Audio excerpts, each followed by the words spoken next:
o te pensas a que sabe Galicia, non? Que a min sábeme a matanza. Tal cual, as sábeme setas, a polo de a corral, monte, a repolo, a fabas, a fume de fumeiro, lareira. sí, de lareira, tal cual. Os chourizos aí colgados, tal. Teño moito máis eso asociado que calquer cousa do mar. Claro, o sea, a mí pásame un pouco eso, te vas ao polvo, te vas ao bacallao, porque ao final é o que entraba e o que chegaba. Claro que había, as nosas zonas, claro. Por exemplo, pois tú fas un menuciño no que misturas, pois eso, pois algo de peixe, algo de marisco, e joder, que un cliente se quede con ese arroz de cogumelos ou que lle pos un pouquiño de xamón de parrulo que fumaches na lareira dos teus avós, e que cando toca a temperatura recórdache eso, non? A xente fala da banda sonora da vida e eu falo dos sabores e dos aromas que che levan a momentos e o fume é a nosa infancia ao final.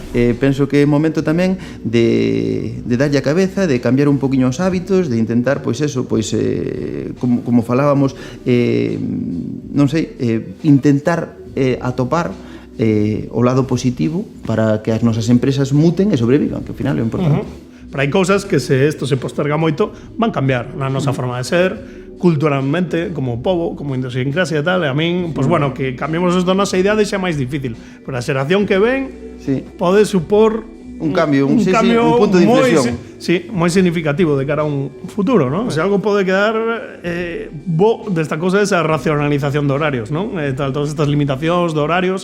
Empezamos fai un tempo co tema de conciliar os horarios dentro da hostelería, do personal, non? De ter uns horarios como deben de ser, non? O sea, poñernos un pouco a nivel de Europa.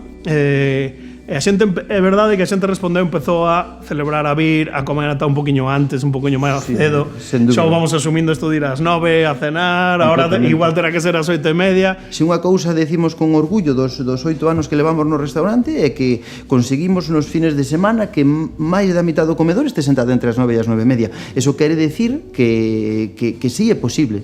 Sí é posible, claro. E ao final creo que tamén lle vai a dar un empurrón, como dicías tú, a outra norma da conciliación. Tuve a sorte de que abriu o Centro Superior de Hostelería xusto ano que me tocaba a min decidir se iba á universidade ou que fora.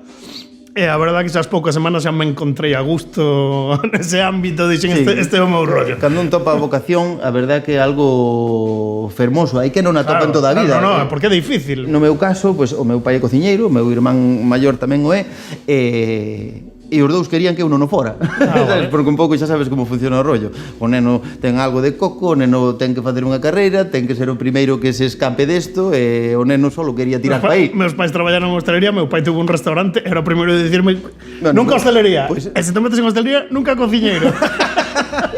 O momento máis, non sei, que máis chulo de alguna forma asocio co café é o da hospitalidade, non? Este momento que se facía máis antes, que agora xa non hai esa costumbre de cando viña un invitado a casa ou alguén e tal, que, bueno, pues nas aldeas non era tan común, o sea, non era cousa de diario, que se paraba todo e facíase café. Eu, o despertar, o almorzar coa miña muller, sí que tomo un cafeciño, pero despois tomo un segundo café cando chegamos ao restaurante. O primeiro que facemos Julio e Maseu é facernos un café, e, bueno, pois o típico, miras as reservas, e un pouco, pois, empeza os rapaces a chegar, a cambiarse, e é un momento que dura aparte 3 minutos, porque nós tomámoslo como píldoras e xa te tens que poñer a funcionar, pero que penso que non se nos escapou un solo día en 7 anos e pico que non nos fixemos.